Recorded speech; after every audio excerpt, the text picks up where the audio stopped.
Oi, eu sou a Vivi, é muito bom ter sua companhia aqui comigo, dando sequência no meu projeto de reler Machado de Assis em ordem cronológica.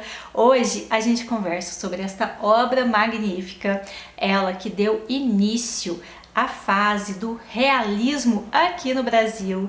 A gente conversa sobre Memórias Póstumas de Brás Cubas, uma obra muito importante, um divisor de águas. Eu achei interessante que é a primeira, né, de 2024 e começa então esse ano com a fase do realismo dele, que é maravilhosa, não é? Aqui neste livro meu, eu tenho dois livros, na verdade, é um box do meu pai, né? Era do meu pai e são dois livros. O Memórias Póstumas, nessa edição minha aqui, ele tem 208 páginas, tá? E o Memórias Póstumas foi escrito originalmente em formato de folhetim para a Revista Brasileira em 1880. E aí, em 1881, fizeram dele um livro. E eu acho o máximo porque eu nasci no centenário do livro, né? Memórias Póstumas, um livro que eu aprendi a amar assim com 12 anos. Eu já falei aqui outras vezes, né? Eu li Memórias Póstumas, este livro aqui em questão, né, que era do meu pai, ficava lá na estante dele. Eu li este livro aos 12 anos e foi muito interessante eu pegar este livro, abrir, folhear e ver anotações que eu fiz aqui dentro, principalmente de palavras que eu não sabia o significado. E aí eu percebo, né, como a literatura ela ajuda a gente a ter um vocabulário mais amplo, a entender melhor as palavras. E deixei aqui também observações minhas, gente, de uma criança de 12 anos. E eu fiquei encantada, assim, de me reencontrar também, né, nesta obra aqui tão legal. Eu acho que é uma obra que a gente poderia ler, sei lá, a cada 10 anos, assim, sabe? Porque faz muito bem. Muita gente vê muita dificuldade na fase de realismo, né, do Machado de Assis, acha que é uma fase ainda mais difícil, e principalmente o Memórias Póstumas acham que é um livro mais difícil. E de fato ele talvez tenha algum nível de dificuldade, mas nada que impossibilite alguém de ler. Gente, se você tem curiosidade, leia. Não se preocupa com isso de vai ser difícil, vai ser chato, não. Primeiro dá a chance e depois você vai então julgar a obra. É muito bom. Não vou dizer que é obrigatório, porque nada nessa vida é obrigatório, mas é uma leitura muito importante, uma leitura muito valiosa, que diz tanto, né, sobre a literatura no Brasil, então merece demais. Aqui a gente vai ter a história do quê? A história do Brás Cubas, esse defunto autor. Ele se intitula assim, né? E aqui ele vai dedicar essa obra ao verme que primeiro roeu as suas frias carnes de defunto, de cadáver. Então ele já começa fazendo uma dedicatória muito, na época, chocante, né? Afinal de contas, por que ele não dedicou essa obra às pessoas queridas que ele deixou, né? Será que ele não tinha apego, assim, às pessoas? É um questionamento. Ou será que ele quis já mostrar com essa obra inaugural do realismo aqui no Brasil de que a condição humana é de podridão, que nós temos ali uma condição de sermos perecíveis? Talvez também, né, seja isso. Se você tem uma outra interpretação, deixa aqui nos comentários. E aí ele vai contar pra gente, então, como ele morreu. Ele tinha 64 anos, ele fala que foi de pneumonia, mas muito mais do que a pneumonia, o que matou ele foi uma ideia fixa dele fazer um emplasto, um medicamento que curaria a condição hipocondríaca da humanidade. Então ele ia fazer um remédio para curar as pessoas dessa mania de doença, dessa mania de remédios. E ele fala que foi isso, na verdade, assim, o que mais matou ele. A gente vai entender aqui o porquê. E bem no início da obra, a gente já começa, né, com essas críticas diversas, a própria dedicatória, a própria condição da morte dele, e também quando vem o capítulo, eu acho que é o capítulo 7, se eu não me engano, que é a condição do delírio. Gente, esse capítulo, ele é tipo maravilhoso. Ele é uma própria... Isso, o capítulo 7. Eu não sei nessas edições mais novas como que tá, eu imagino que não mudou, né? Eu queria até ter visto uma antes, sabe? Pra poder gravar aqui. Mas aqui no capítulo 7 ele vai falar sobre o delírio, que ele tá ali na presença de Virgília, que é uma das mulheres principais da vida dele, a gente vai falar dela agorinha. E ela foi lá visitá-lo, ele já está bem ruim, né, tá acamado, assim. E aí ele começa a ter um delírio. E esse delírio é delicioso de se ler. É sem igual, é um capítulo assim que merece toda a atenção, todo o cuidado. E aqui ele vai ser levado por um hipopótamo a fazer uma viagem no tempo. Gente, dessa vez, relendo esse livro, eu fiquei pensando, será que esse hipopótamo, ele pode ser de alguma maneira uma alusão ao romantismo? Não sei, me veio isso na cabeça, tá? De repente estou extremamente equivocada. Estou aqui para passar as minhas percepções, certo? Então eu estou passando para vocês. Mas eu acho que esse hipopótamo pode ser sim uma alusão ao romantismo, que se faz uma coisa muito, muito grande e depois você vai ver que é uma coisa pequena. Então eu acho, tá? Essa é uma primeira já interpretação minha aqui do que nós temos nesse livro. O Machado, ele conversa muito com o leitor, muito, e é muito gostoso você trocar essa fala com ele, que de certa maneira a gente conversa mesmo, e ele tá o tempo todo puxando a gente pra conversa, sabe? Na página 187 tem aqui um capítulo, 187 minha, né, gente? Que é o capítulo A um Crítico. Eu vou ler aqui pra vocês, ele é bem curtinho. Por falar nisso, em capítulo curto, esse livro ele tem 160 capítulos e tem capítulos que são minúsculos. Capítulo de 2 frases, capítulo que só tem pontos, sabe? Então assim, é gostoso também de ler nisso. Eu gosto de livros que tem capítulos curtos porque fica mais fácil de você fazer as pausas na leitura. Eu acho que fica muito bom por isso, sabe? E aqui nesse capítulo, A um Crítico, nós temos: meu caro crítico, algumas páginas atrás, dizendo eu que tinha 50 anos, acrescentei: já se vai sentindo que meu estilo não é tão lesto como nos primeiros dias. Talvez aches esta frase incompreensível, sabendo-se o meu atual estado, mas eu chamo a tua atenção para a sutileza daquele pensamento. O que eu quero dizer não é que esteja agora mais velho do que quando comecei o livro. A morte não envelhece. Eu quero dizer sim que em cada fase da narração da minha vida experimento a sensação correspondente. Valha-me Deus, é preciso explicar tudo. Então é um capítulo em que ele apenas conversa com a gente, né? É muito delicioso, tem muitos outros momentos assim que é muito bom, que ele fala pra gente, mas esse capítulo não é sério, não vale a pena dar atenção, sabe? E aqui mesmo, na minha versão, este capítulo aqui, olha, ele é só um capítulo de pontos, que é o capítulo seguinte, né, desse que eu li, de como não fui ministro de Estado. O Brás, ele era um homem muito rico, né? Quando ele morreu, ele deixou ali 300 contos de réis, que era um dinheirão, e tinham poucas pessoas lá no velório dele, mas ele deixou uma boa quantia de dinheiro. E era um homem que não precisava trabalhar, nunca precisou, era um homem que tinha uma vida muito confortável, né? Inclusive ele fala isso no último capítulo aqui do livro. Mas a vaidade dele, durante um bom tempo, assim, a vaidade, né, de ver o seu nome com um prestígio, um status, fez com que ele buscasse a política. Inclusive foi uma aspiração do pai dele, né?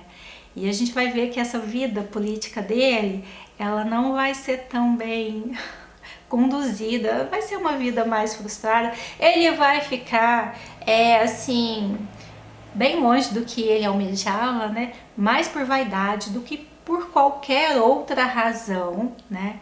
E aí, quando ele vê que não tá dando certo, inclusive, ele fica tão despeitado que ele funda um jornal de oposição. E aí vale uma outra atenção, que essa condição, né, dele abrir esse jornal é uma outra crítica. Um homem despeitado ali abrindo um jornal de oposição, que inclusive não vai vingar. 6 meses depois já era. E assim a gente vai ter tantas outras críticas. Uma outra que eu gosto muito é quando ele tá na casa da Eugênia, que é uma outra mulher da vida dele. Eugênia era uma moça muito bonita, mas coxa. Por que coxa se bonita? Porque bonita se coxa.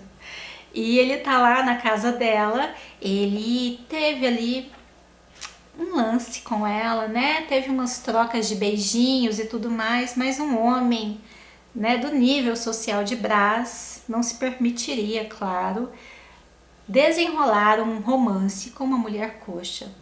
Por que bonita se coxa, né? E ele tá lá na casa da Eugênia e aparece lá uma borboleta preta, a mãe dela fica louca com aquela borboleta preta. E aí ele vai falar sobre a borboleta ser preta.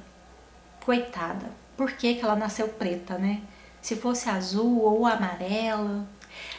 Gente, muito bom, uma crítica que vale a pena você prestar atenção.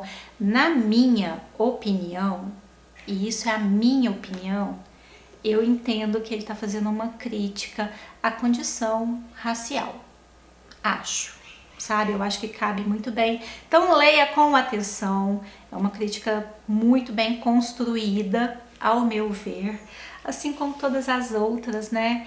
E aí a gente falando agora das mulheres da vida de Brás, nós temos a primeira, que foi Marcela, uma mulher muito bonita, prostituta, uma prostituta ali, que sabia como conquistar estes homens e ganhar presentes maravilhosos. O Brás, ele era jovem quando ele se envolveu com a Marcela. E ele, coitado, né, experimentando aí as primeiras sensações, né, desse envolvimento amoroso, ele queria dar para Marcela o mundo. E ele foi colocando o pai dele numa condição assim, né, porque cada vez eram presentes mais caros. Até que por fim o pai dele deu um basta nisso, mandou ele para Portugal e se resolveu o problema. Então essa vai ser a primeira mulher na vida do Brás, Marcela. E eu lembro, é engraçado porque nesse tempo todo assim, desses anos que eu li, que lá se vão 30, quase 31, né, que eu li em 93, primeira vez, e eu me lembro que o nome que ficou na minha cabeça marcado foi o nome da Marcela, de todas as mulheres, só dela. Não sei porquê, mas foi. E aí depois a gente vai ter então a Eugênia, que é a coxa, que eu já citei aqui, que, né, ele deixou essa mulher por essa condição, né, dessa deficiência, dessa limitação. Depois temos Virgília, que vai ser a principal mulher da vida dele. A Virgília chega a ser a pretendente para ele casar, ele começa ali esse romance, né, tudo bem orquestrado, porque naquela época era assim, foi a mulher, a jovem que apareceu melhor ali para as condições da família, e assim ele já casando com a Virgília, a vida política dele iria deslanchar, né? Só que aí acontece a vida, a vida bem real acontece, a Virgília não casa com ele.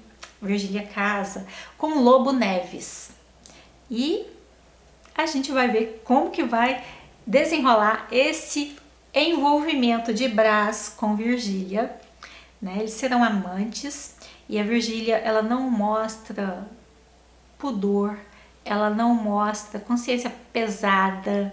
A Virgília, ela sabe viver a vida, ela aproveita o melhor de tudo. Lobo Neves se deu muito bem na política. E ela tem um casamento ótimo com ele, é feliz, sabe agradar o marido, mas sabe também agradar o Brás.